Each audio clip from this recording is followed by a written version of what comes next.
I'm alive, baby, I'm thriving. Oh, yeah. I'm really excited today to be joined by Gordon Watson. Hi, Gordon, CEO, AXA Asia and Africa. Dr. Kathleen Pike, who is a professor of psychology and director of the WHO Global Mental Health Center for Columbia University. Kathy and Gordon, it's really great to have both of you join us today for this segment on measurement, but also on leadership and impact. And I want to dig into that a little bit with both of you. Thank you so much for your time. Thanks for being here. Thanks for the invitation. Gordon, absolutely. I'm going to start with you. You talked to me one time about in leadership, shapers and receivers. And you were talking about generally individuals who change the world as shapers and other folks who want to change their companies and will receive great information and put it into practice. You are a shaper. I'm calling you a shaper. I've seen it. How did you get to a point where impact was such a part of your leadership journey, making a difference, shared value? We don't see everyone get there. How did you get there? Thanks, Daryl. It's great to be on. Shared value for me and making a difference, or MAD as we call it, really is a very simple concept. It's win-win. It's common sense. So for me, I love things like philanthropy and CSR, but if you really want to make a difference and you want to scale up, you really need businesses doing it and taking like a social issue and putting it to the center of your strategy is the way that you can achieve that scale. So that's for me what I've tried to do in my kind of business endeavors, etc. Also, I think while we're competitors, I think collective impact is very important. Companies in the same or different industries working together can really do a lot more together. And also working with governments, we rely a lot on governments to do many things, but we can help them a lot to do the right thing through advocacy, etc. So for me, in Hong Kong, where I live, we set up shared value. We have Mark Kramer, who is one of the original guys who wrote the paper with Michael Porter 10 years ago. And really it's all about, now we call it purpose, we called it shared value. And I think now purpose has become really popular. But just going back to, where I came from and my dad and what he taught me, it's all about, how can you make a difference? How can you do the right thing? Keep it simple. So nothing, rocket science more than that, I would say, Daryl. Well, thank you. And those are very impactful concepts you just unpacked, very protective and meaningful additions to life that can protect against mental health struggles, and you're living it, and protect other people against struggle. And that's important in leadership at the business level and in government. You've done specific work in a number of areas of shared value, but you've chosen this area of measurement.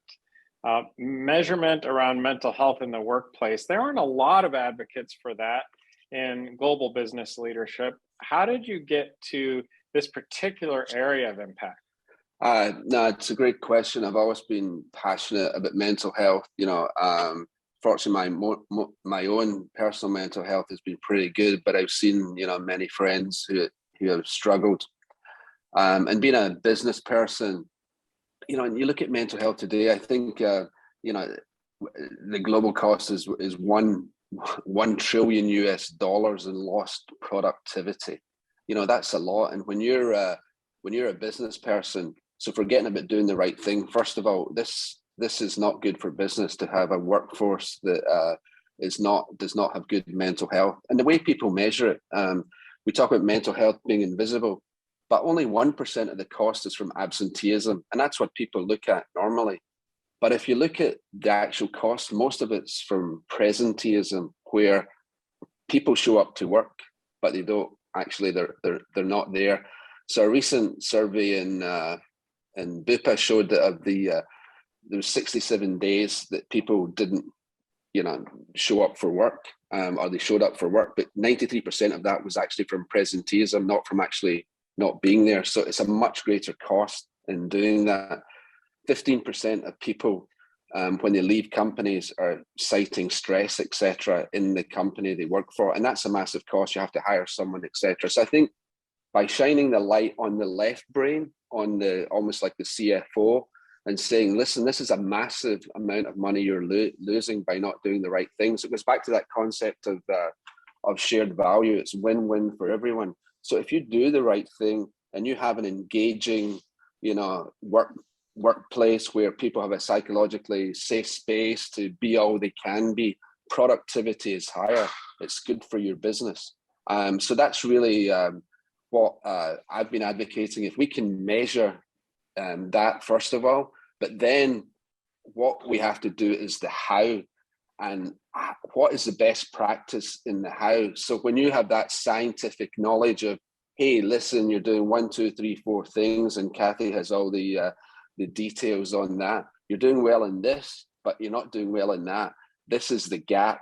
This is what good looks like in that space. And then you can start to compare with competitors. Hey, if you're an investment bank, Morgan Stanley's doing this, I'm Goldman's, I'm not doing this. And you can see where you are against your competitors. And that makes everything very, like shining a light, making everything very visible.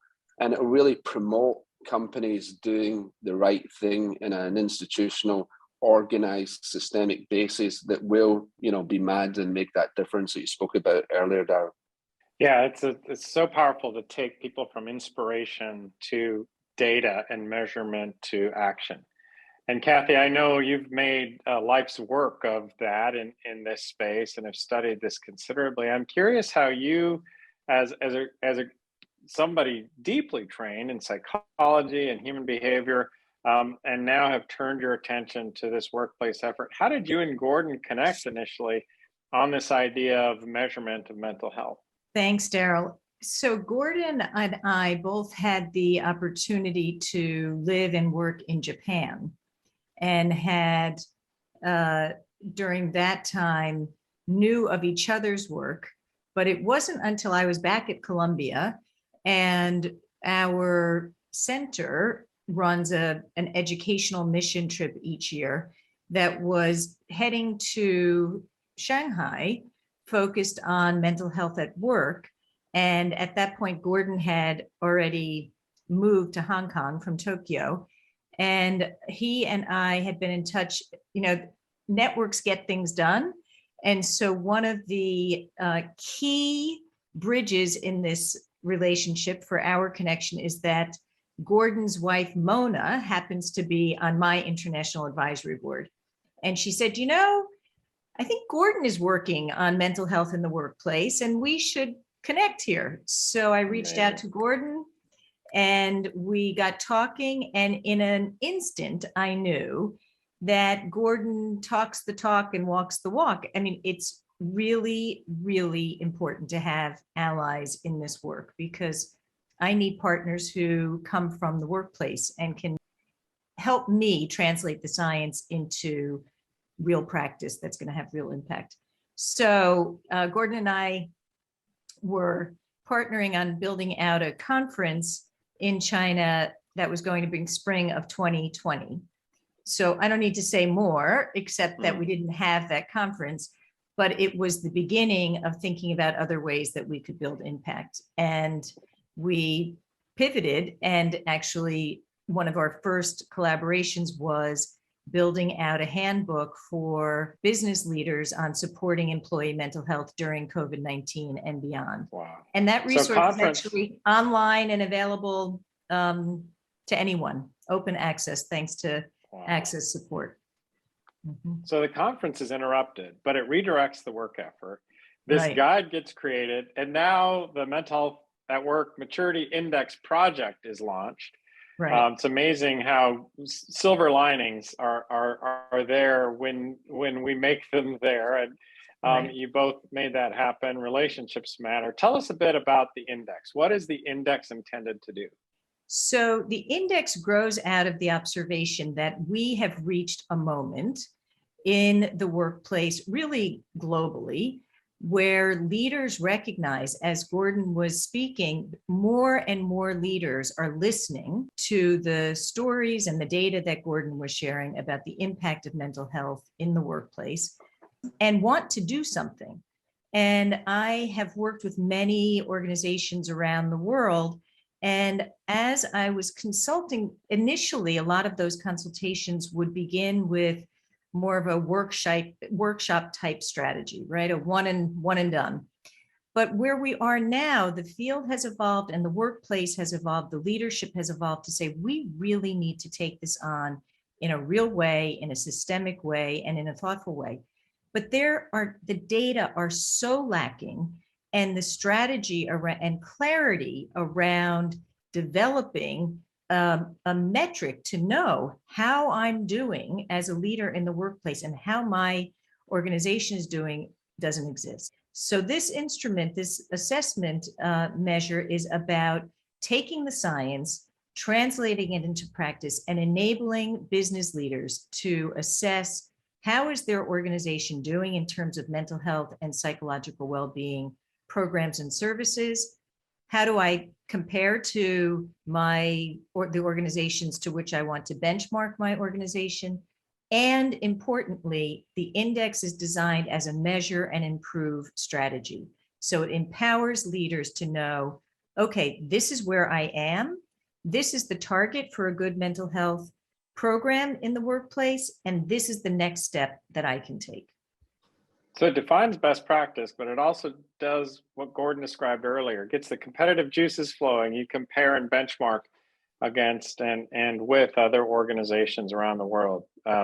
Really powerful concept. Gordon, as you think about this, I'd love to know what you're most excited about as you watch this develop. What do you think will be one of those things that can really be a game changer?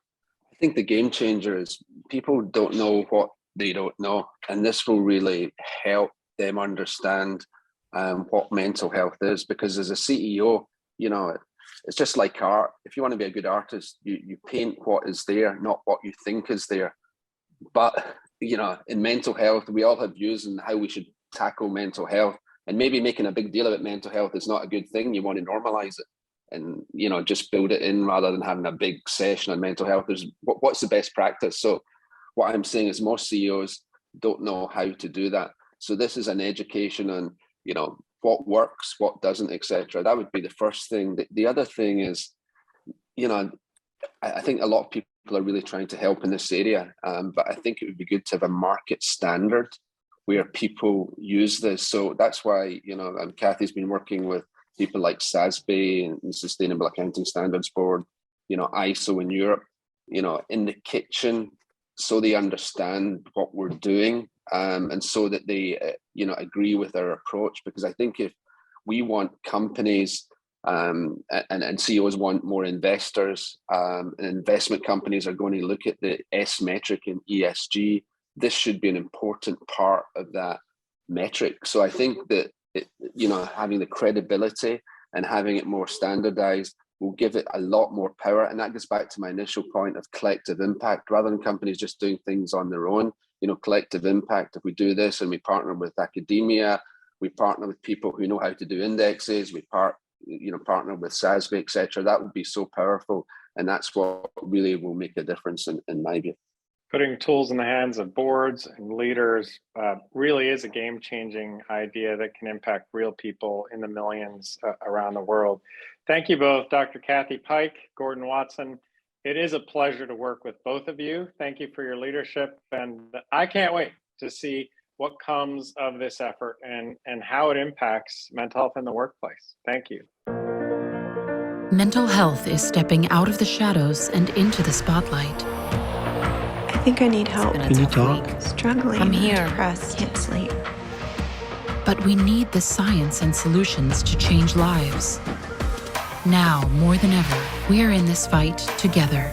We are of one mind, accelerating brain health for all.